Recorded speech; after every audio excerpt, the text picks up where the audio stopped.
ஏன் இவ்வளோ குறைவான படங்கள் பண்ணுறீங்க? அவ்வளோதான் முடியும்னு நினைக்கிறேன். டூ மச் ஆஃப் கண்டென்ட் தேவைப்படுது. ஒரு வருஷத்தை 2 படம்லாம் அப்போ பண்ணியிருந்தாங்க, எப்படின்னு தெரில. அதுக்கெலாம் GT Holidays MCR Pure Cotton Club presents Behind Woods Master Inspirers with director Karthik Subraj. Powered by VGP Universal Kingdom, Howrah Pay, Vinayaka Mission, School of Allied Health Sciences, E-Spa, Traditional Thailand Massage. ஏன் உங்கள் அப்பாவை first நடிக்க வச்சிங்க? பீட்சாவில் இருக்கும் போது சின்ன role தான், அது ஒரு போலீஸ் ரோல் மாதிரி கொடுத்தேன். படம் அவனுக்கு வரல, டயலாக் வரல, எதுவுமே வரல. அந்த மாதிரி இருக்கும்போது நானும் வந்து ஃபுல் டென்ஷனில் வந்து அவரை ஒரு பாயிண்டில் வந்து இனிமேல் இந்த சொந்தக்காரங்களை நடிக்க வைக்கக்கூடாது அப்படின்னு சொல்லிட்டு, அப்புறமேட்டு வந்து அவர் எனக்கு இன்னும் ஒரு இது கொடு அப்படின்ற மாதிரி. இப்போ ஆனால் 100வது படம் பண்ணிட்டாரு. ஜிகர்தண்டாவில் டைமில் வந்து திரும்ப கேட்டார், நான் வந்து நடிக்கலாமான்னு சொன்னப்போ நான் என்ன சொன்னேன், நான் படம் பண்ணுறேன்றனால வந்து எனக்கு உங்களுக்கு கேரக்டர் கொண்டு கொடுத்தே ஆகணுன்ற மாதிரி கட்டாயமும் கிடையாது. ஆனால் அந்த மாதிரி ஆக்கிறாதீங்க. ஆக்சுவலி எனக்கு 100வது படம் தானாரு. 100 படம் நடிச்சிட்டிங்களா? அவரும் சினிமாவில் இருக்காரு. ஸோ ஏதாவது சஜஷன்ஸ், ஒப்பீனியன்ஸ் அது மாதிரி சொல்லுவாரா? சொன்னால் நான் கேட்க மாட்டேன், தெரியும். அவர் வந்து என்னோட ஏடிஸ் டீமில் யாரையாவது ஃப்ரெண்டு பிடிச்சி வச்சுட்டு அவங்ககிட்ட எல்லாத்தையும் சொல்லிட்டு இருப்பார். அப்போ அவங்க வந்து ஏதாச்சும் ஒன்று என்ன சொல்லுவாங்க, அப்பா அந்த மாதிரி சொன்னார். பேட்டைக்கு அப்புறம் பேட்டை வந்து தலைவர் படம். பட் அதுக்கப்புறமேட்டு நான் பண்ணுற ஒரு ஃபுல் மெயின் ஸ்ட்ரீம் ஃபில்மாக இது இருக்கும்போது தளபதி, GT Holidays மற்றும் MCR Pure Cotton Club presents Behind Woods Master Inspirers with director Karthik Subraj. Powered by VGP Universal Kingdom, Howrah Pay, Vinayaka Mission, School of Allied Sciences மற்றும் E-Spa, Traditional Thailand Massage. அனைவருக்கும் வணக்கம். Welcome to master inspirers. இன்னைக்கு master இன்ஸ்பைரர்ஸோட guest நம்ம எல்லாருக்கும் பிடித்த இயக்குனர் கார்த்திக் சுப்ராஜ். வணக்கம் கார்த்திக், நல்லா இருக்கீங்களா? வணக்கம் சார், நல்லா இருக்கேன். நீங்கள் எப்படி இருக்கீங்க? All good sir. So full டென்ஷனில் இருப்பீங்க இப்போது. ஓகே, இப்போது எவ்வளோ ஆல்மோஸ்ட் எவ்ரி திங்ஸ் டன்? ஆமாம். படம் வந்து நாளைக்கு டெலிவர் பண்ணுறோம். அவ்வளோதான். இன்னும் 2 நாளில் படத்தோட ஒர்க்லாம் முடிஞ்சிடும். எல்லாம் முடிஞ்சிடும். எனக்கு இந்த டைட்டில் பார்த்தோன்னே நீங்கள் டைட்டில் அனௌன்ஸ் பண்ணப்போ க்யூரியஸ் ஆகிடுச்சு. கார்த்திக் சுப்ராஜ் படங்கள்னால் ஒன்று ஒரு ரெட்ரோ போர்ஷன் இருக்கும், இல்லைனா கலர் டோன்ஸே மோஸ்ட்லி ரெட்ரோ. அது வந்து ஒரு பர்சனல் டேஸ்ட் மாதிரி அப்படின்னு. படம் பேரே ரெட்ரோன்னு இருக்கு. இது வந்து உங்களுடைய ஏரியா ஆஃப் கம்ஃபர்ட் அல்லது ஏரியா ஆஃப் இன்ட்ரெஸ்ட்டுங்கிறதுனால ஒரு பீரியட் ஃபிலிம் மாதிரி பண்ணியிருக்கீங்களா, இல்லை இந்த திஸ் ஸ்டோரி டிமாண்ட்ஸ் இட்டா? ஸ்டோரி டிமாண்ட் பண்ணது தான் ரீசன். இந்த கதையாக வந்து ஒரு 90s நடக்கிற ஸ்டோரி ஃபுல்லாகவே. லைக் வந்து 90s ஆரம்பிச்சு 90ஸ்னால் ஒரு 93 டு அதில் ஒரு 5-6 வருஷம் ஒரு டைம் பீரியடில் நடக்கிற மாதிரி ஒரு கதை. பட் ஆனால் இதுக்கு டைட்டில் வேறு தான் இருந்துச்சு. நிறைய ஆப்ஷன் வச்சுருப்போம்ல, நம்ம டைட்டிலாக வந்து வச்சுருக்கும் போது ஒரு ஆப்ஷன் வச்சுருந்தோம். அப்புறம் ஜென்ரலாக ஃபீட்பேக் வரும்போது இன்னும் கொஞ்சம், ஏன்னா இந்த ஃபில்ம் வந்து ரொம்ப ஒரு பயங்கர சீரியஸ் ஃபில்ம் அப்படின்றது. லவ் ஸ்டோரி, அதுக்குள்ளே ஒரு lot of action and then there is ஒரு எமோஷ்னல் ஆங்கிள், இது எல்லாமே இருக்கும். ஒரு பட் ஆனால் அந்த பர்டிகுலர் டைட்டில் வந்து ரொம்ப ஒரு சீரியஸான ஒரு ஃபில்ம் ஜோன் கொடுக்குது. பட் ஆனால் அந்த படத்துக்குள்ளே நிறையா, நான் சொன்ன மாதிரி நிறையா மெயின் ஸ்ட்ரீமாக ஒரு மாதிரி நிறையா ஃபன்னான ஒரு ஜாலியான அந்த மாதிரி ஒரு படம் தான் அது.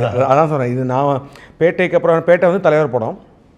பட் அதுக்கப்புறமேட்டு நான் பண்ணுற ஒரு ஃபுல் மெயின் ஸ்ட்ரீம் ஃபில்மாக இது இருக்கும்போது வேறு மாதிரி ஒரு சவுண்டிங்கில் ஏதாவது ஒரு டைட்டில் பிடிக்கலாமேன்னு சொன்னப்போ தான் எனக்கு தோணுது தான் ரெட்ரோனே வைக்கலாம். ஏன்னா there's lot of elements in this that can relate to retro அப்படின்ற அந்த விஷயத்துக்கும். ப்ளஸ் அந்த என்னோடய ஸ்க்ரீன் பிளேயோட ஃபார்மேட் இருக்குல்ல, அதாவது இந்த பர்டிகுலர் படத்தோட ஸ்க்ரீன் பிளே நான் எழுதின விதம், அதை ட்ரீட்மெண்ட் வந்து மோர் ஆஃப் வந்து ஒரு 90s ஸ்டோரியை ஒரு 90s நம்ம பார்த்த படங்கள் எப்படி ப்ரெசென்ட் பண்ணியிருப்பாங்க.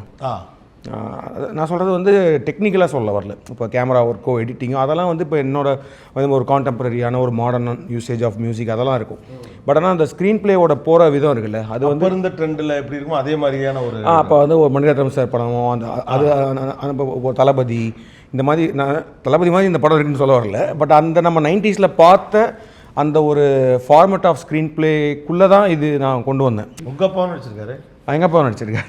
உங்கள் அப்பாவுக்கு இது 100வது படம் இல்லையா? ஆமாம், ரெட்ரோ வந்து 100வது படம். அவர் நடிச்சதில்லை. பீஸாவில் தான் அவங்க அப்பா ஃபஸ்ட்டு படம் நடித்தார். ஃபஸ்ட்டு படம். ஆமாம். பட் ஆனால் அதுக்கப்புறம் அவர் நிறைய படங்கள் பண்ணி, அதாவது 100வது படம் இது இல்லை? ஆமாம். அதுக்கப்புறம் அவர் ஏகப்பட்ட படம் பண்ணியிருக்காரு. எனக்கு நடுவில் ஒருத்தர் தான் சொன்னார், இது வந்து ஆக்சுவலி ரெட்ரோவில் அவர் பண்ணுறாருன்னு சொல்லிட்டு ஒரு கேரக்டர், இந்த கேரக்டர் நீங்கள் பண்ணுங்கன்ற மாதிரி நான் சொல்லிட்டேன். அப்புறம் தான் சொன்னார், இது ஆக்சுவலி எனக்கு 100வது படம் தானாரு. 100 படம் நடிச்சிட்டிங்களா அப்படின்னு கேட்டேன். எவ்வளோ ரிலீஸ் ஆகிருக்குன்னு கேட்டேன். அது ஒரு 80 கிட்ட ரிலீஸ் ஆகிருக்கு, 75-80 ரிலீஸ் ஆகிருச்சு, இன்னும் 20 ரிலீஸ் ஆகணும். பட் ஆனால் நான் நடித்ததில் இது 100வது படம் அப்படின்னாரு. பெரிய விஷயம் தான் அப்படின்ற மாதிரி தான். உங்கள் 2 பேருக்குள்ள எப்படி இருக்கும் கெமிஸ்ட்ரி?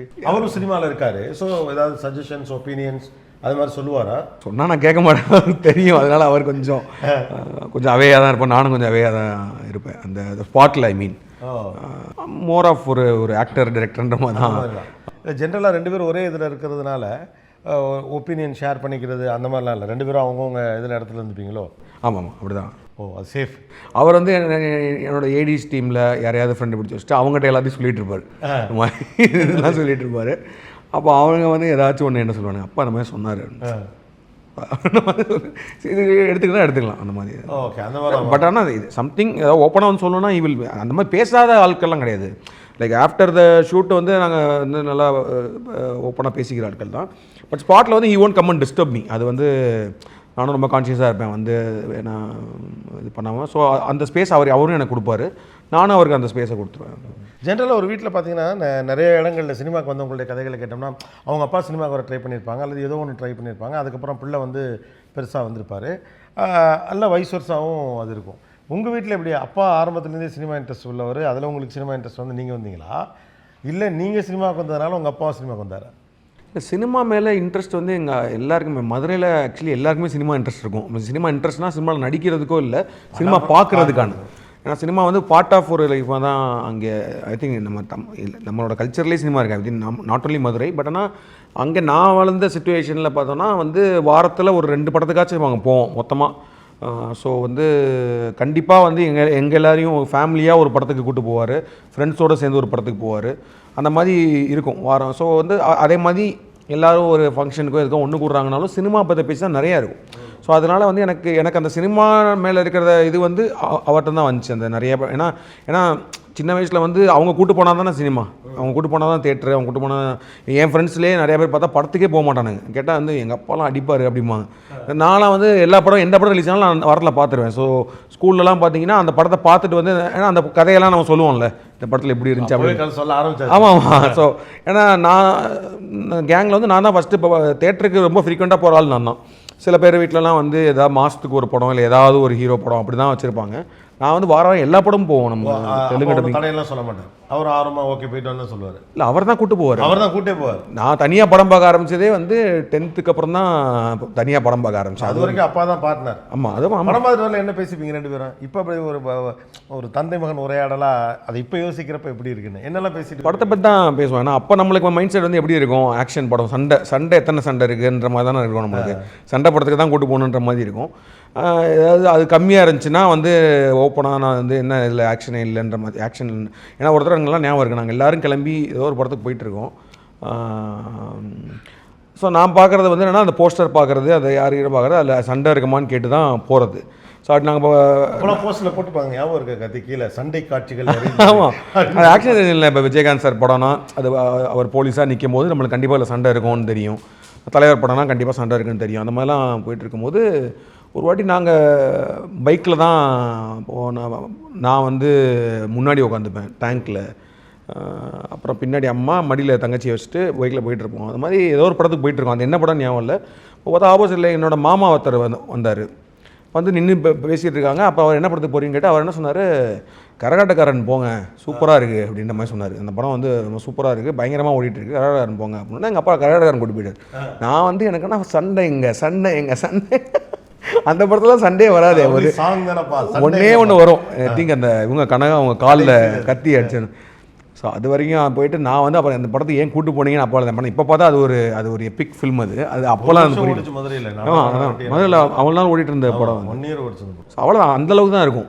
ரொம்ப டீட்டெயில் சினிமா அனாலிசிஸ்லாம் வராது. அப்போ வந்து ஒரு சினிமா விருப்பம் உள்ள ஒரு ஆமாம் பெரும்பாலான மதுரை ரசிகர்கள் மாதிரி தான் இருந்தார். இப்போ பீஸா பண்ணப்போ என்ன சொன்னார், ஏன்னா நீங்கள் பீஸா பண்ணப்போ உங்கள் ப்ரொஃபைல் வேறு இல்லையா? ஆமாம், இல்லை அவருக்கு நடிப்பு மேலே வந்து என்னென்னா ஷார்ட் ஃபில்ம், என்னோட நாளைய இயக்குனர்லேயே ஒரு ஷார்ட் ஃபிலிமில் நடிச்சிருப்பார். அவர் வந்து சும்மா ஒரு கேரக்டர் அப்படி. உங்கள் அப்பா ஃபஸ்ட்டு நடிக்க வச்சிங்க உங்கள் ஷார்ட் ஃபிலிம்லேயே? ஏன்னா அப்போ வந்து என்ன நம்மளுக்கு ஆர்ட் போகிறோம் எல்லாருமே அதில் தெரிஞ்சவங்க தானே. அதில் தான் விஜய் சேதுபதி ஃபஸ்ட்டு நடிச்சிருந்தார். விஜய் சேதுபதி வந்து ஏன்னா அந்த படத்துக்கு தான் மணிகண்டன், காக்கா மூட்டை மணிகண்டன் இருக்கார்ல, அவர் தான். ஏன்னா நாளைய இயக்குனர் செலக்ட் ஆனப்போ பேரலாக்ஸ்னு ஒரு காட்சி பிள்ளைன்னு ஒரு ஷார்ட் ஃபிலிம், அதில் தான் செலக்ட் ஆனேன். அது வந்து நான் எல்லாமே ஏரியா சின்ன பசங்களை வச்ச ஷார்ட் ஃபிலிம். அது பார்த்தீங்களான்னு தெரில. அது வந்து ஒரு ஃப்ளைட் ஒன்று போகும், அது வந்து ஒவ்வொரு ஊர்லேயும் என்ன பெர்ஸ்பெக்டிவ் கொடுக்குது அப்படின்ற மாதிரி ஒரு ஷார்ட் ஃபிலிம். அது அது வந்து இந்த சின்ன பசங்க அதை வச்சு தான் அது வந்து என்னோடய தம்பி அவங்க ஃப்ரெண்ட்ஸு இந்த மாதிரி விஷயங்கள் வச்சு தான் எடுத்தோம் நாங்கள். ஸோ நாளே இயக்குனரில் செலக்ட் பண்ணிட்டாங்க. ஆனால் அப்புறம் என்ன சொன்னாங்கன்னா அதுக்கு அடுத்தடுத்த ரவுண்டில் நம்ம வந்து பண்ண போகிற படங்களுக்கு நீங்கள் வந்து தனியாக, ஏன்னா அந்த படத்துக்கு நானே சினிமாட்டோகிராஃபரு, நானே எடிட்டர், எல்லாமே நான் தான். ஸோ அப்படி பண்ணக்கூடாது, நீங்கள் வந்து ஒரு ப்ரொஃபஷனல் சினிமாட்டோகிராஃபர் மாதிரி ஏதாவது வேணும், ப்ரொஃபஷனல் எடிட்டர் வேணும் அப்படின்ற மாதிரி சொல்லி ஆக்டர்ஸும் ப்ரொஃபஷனலாக இருக்கணும், நீங்கள் வந்து உங்கள் ஃப்ரெண்ட்ஸு இப்படி வச்சு பண்ணக்கூடாது, ப்ரொஃபஷனல் ஆக்டர்ஸை இது பண்ணுங்கள்.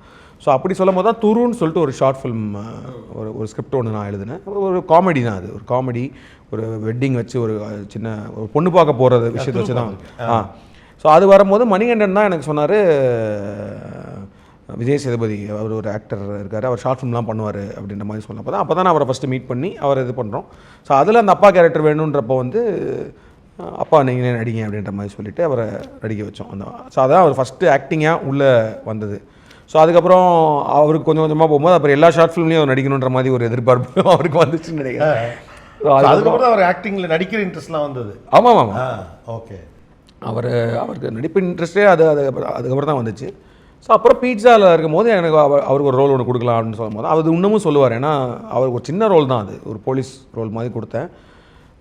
ஏன்னா பீட்சா வந்து மொத்தமே 27 நாள் தான் ஷூட் பண்ணோம். ஸோ எல்லா சீனும் பரபரப்பாக இருக்கும்ல, you can't have any excuses. இந்த ஒரு சீன் நம்ம அன்றைக்கி ஒரு சீன் எடுக்கிறோம், நம்ம ஃபிலிம் சிட்டி தரமணிக்குள்ளே அந்த ஒரு போலீஸ் ஸ்டேஷன் செட்டு ஆல்ரெடி இருக்கும், அந்த செட்டு அதுக்குள்ளே ஒரு போலீஸ் ஸ்டேஷன் சீன் மாதிரி எடுக்க போகிறோம். ஸோ ஆஃப் டே தான் பர்மிஷன், அதுக்கு போய் நாங்கள் 2 ஹவர்ஸில் அதை எடுத்துகிட்டு வந்துடணுன்ற மாதிரி தான் பெர்மிஷன் வாங்கி வச்சுருக்கோன்றப்போ இவர் தான் அந்த போலீஸ் ரோல் பண்ணுறாரு. ஸோ ஒரு 2 சீன் தான் இருக்குது, சின்ன தான் இருக்குது. படம் அவனுக்கு வரல, ஏன்னா வந்து ஷார்ட் ஃபிலிம் எடுக்கும் போது பிரச்சனை இல்லை, அந்த சின்ன கேமரா அப்படியே எடுத்துருவோம். இதில் வந்து என்னன்னா அந்த ஒரு செட்டு, ஒரு பெரிய கேமரா செட்டப் இதெல்லாம் பார்த்தோன்னா அவருக்கு ஒரு பதட்டம் ஒன்று வந்துருச்சு. ஸோ அவர் டயலாக் வரல, எதுவுமே வரல, அந்த மாதிரி இருக்கும்போது நானும் வந்து ஃபுல் டென்ஷனில் வந்து அவரை ஒரு பாயிண்டில் வந்து பண்ணுங்க, அப்புறம் எதுக்கு கேட்குறீங்கன்ற மாதிரி சொல்லிவிட்டு நான் போய் பின்னாடி கேமராமேன் வந்து கோபி அமர்நாத் தான். ஸோ அவர்கிட்ட போய் நான் என்ன சொன்னேன், இனிமேல் இந்த சொந்தக்காரங்களை நடிக்க வைக்கக்கூடாது அப்படின்னு சொல்லிட்டு. அப்பா எப்பப்பா சொந்தக்காரன் இப்படி நான் சொல்லியிருக்கேன் போல், அதை இப்பயும் சொல்லி காட்டுவார். ஓ அப்படியா, அவருக்கு போயிடுச்ச தகவல்.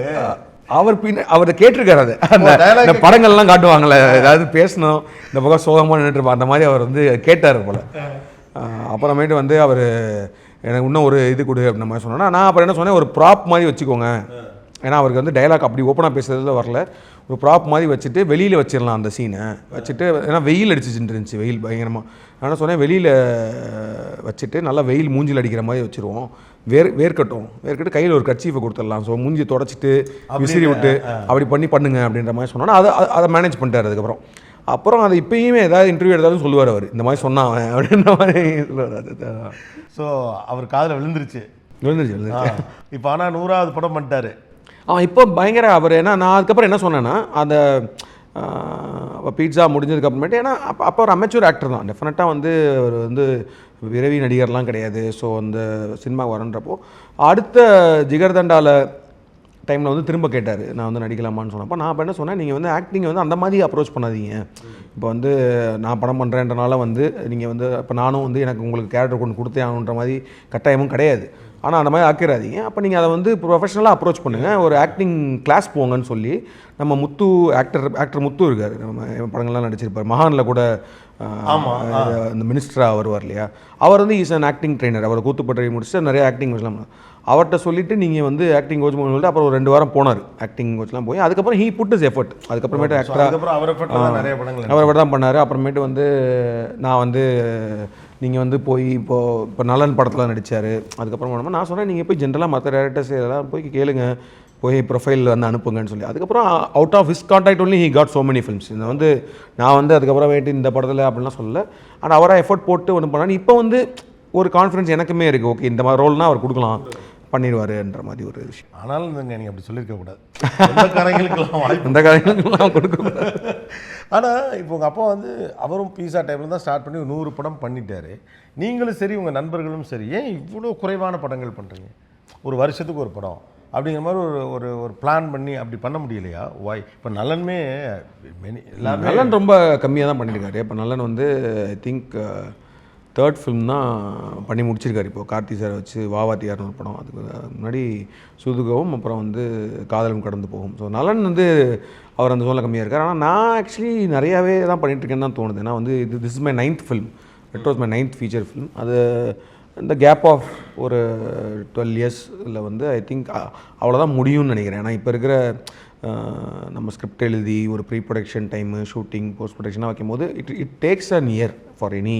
ஒரு வருஷத்தை 2 படம்லாம் அப்போ பண்ணியிருந்தாங்க, எப்படின்னு தெரில. அதுக்கெலாம் எப்படி அது முடிஞ்சு பாசிபிள்னு தெரில. ஆனால் இப்போ வந்து it is easily taking an year அப்படின்ற மாதிரி தான் இருக்குது. ஸோ வருஷத்துக்கு ஒரு படம் அப்படின்றதே வந்து பெரிய விஷயமா தான் படுது. இப்போ முன்னால் ஒரு படம் வந்தால் ட்ரெயிலர் கட்டலாம் அவ்வளோ ப்ரெஷர் கிடையாது. ட்ரெய்லரே பார்த்துக்க மாட்டாங்க. ஏதாவது இப்போ இன்றைய கடைசினா எல்லாரும் போயிடுவோம். So trailer cut, teaser, pre launch, post launch, poster launch, cinema ரொம்ப கடினமானதாக மாறிட்டு இருக்கதா நினைக்கிறீங்களா?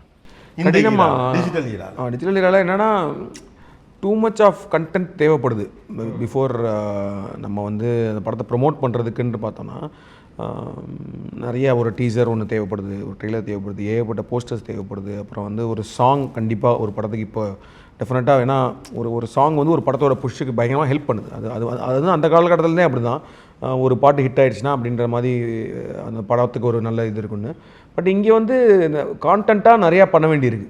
லைக் ப்ரொமோஷனல் கான்டென்ட்டாக நிறையா கொஞ்சம் யோசிக்க வேண்டியிருக்கு. Apart from making the film writing, ஒரு படத்துக்கான ஸ்கிரிப்ட் எழுதி அது பண்ணுறதுக்கப்புறம் ஒரு ப்ரொமோஷனல் ஸ்ட்ராட்டஜியாக கொஞ்சம் உட்கார்ந்து நம்ம வந்து டைம் ஸ்பெண்ட் பண்ண வேண்டியிருக்கு. ஏன்னா வந்து too many things coming out. இப்போ நம்பர் ஆஃப் ஃபில்ம்ஸாக நீங்கள் பார்த்தீங்கனாலுமே அப்போ நீங்கள் நம்ம சொல்கிறதெல்லாம் வந்து ஒரு மாதத்துக்கு ஒரு 10 படம் வருதுன்னா இப்போ வந்து ஒரு வாரத்துக்கு 4 படம் 5 படம் மினிமலாக வருது.